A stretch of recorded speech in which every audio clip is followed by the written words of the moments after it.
of the launching of the U.S.S. Monitor. We're very fortunate to be able to have this property here for you to come down here and commemorate it.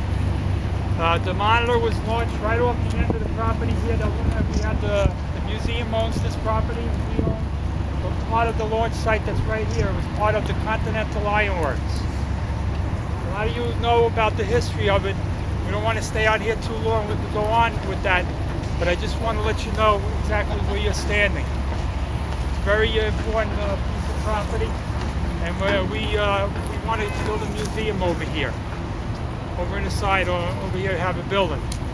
So we visit schools and that, but we would like to have the children visit us. We try to keep the memory alive. With that, I'd just like to introduce Janice Wyman, the president of the Greenpoint Modern Museum. I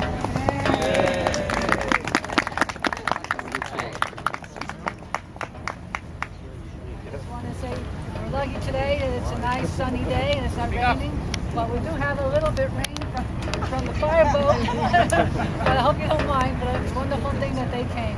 And we used to have water parades in the past. We used to have a water parade every year, but there used to be a pier at the lumber exchange, but that no longer, the lumber exchange is no longer there, so we lost our pier. But we used to have a water parade. The fireboat used to take us out. We used to escort us every time we had the water parade, so we've been with them a long time. And I want to say that George says that, like, the land was donated to the museum by Motiv. I gotta mention Motiv Enterprise every time. I want you to know all these organizations that are here today, everybody, this is all your land too. So it's not just a museum land, this belongs to all the historic organizations, and there's a donation for history. So we gotta remember that, okay?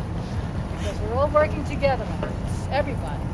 Okay? And I'd like to also bring up Levin, our councilman. Say a few words. Thank you.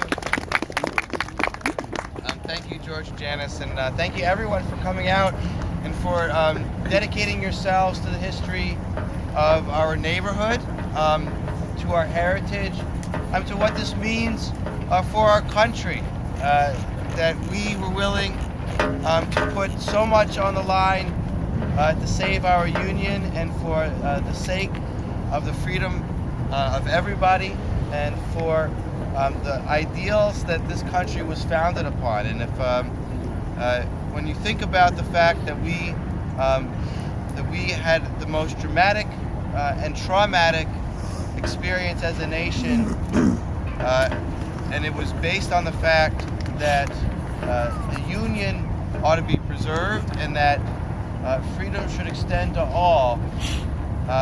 That is something that is on a day like this. That's what I think about when commemorating what our heritage is and what Greenpoint's contribution to that is. So I want to thank George and Janice, everybody that's been involved, the wonderful music that's being played throughout the course of the weekend, for really keeping that heritage alive and for keeping us dedicated to it. And you were really, you take that task with remarkable aplomb, and I commend you, and I wish you well as you continue to keep that memory alive. And congratulations to both of you. Thank you. Here, here.